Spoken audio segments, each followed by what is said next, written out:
مش عارفة أعمل إيه في الوجع ده. القرنفل هو الحل. زيت نعناع طبعا. خد بمية سخنة وملح ودقيق. كفاية بقى.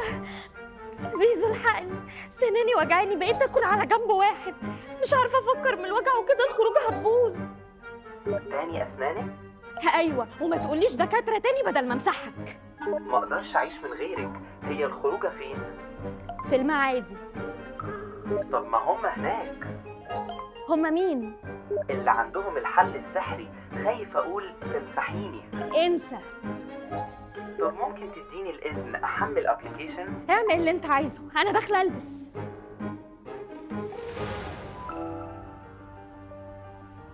هي إيه الأرقام دي؟ العربية هتنفجر؟ لا متقلقيش يا حبيبتي، أنا عامل مفاجأة.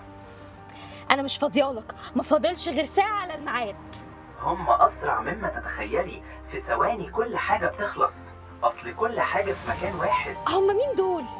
لو قلت هتمسحيني بصي فاضل 5 بس. لو كنا حجزنا من بدري كنت ارتحتي من الوجع ده.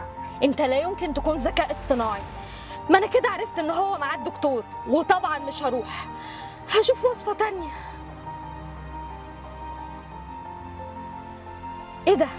هو احنا ايه اللي جابنا هنا؟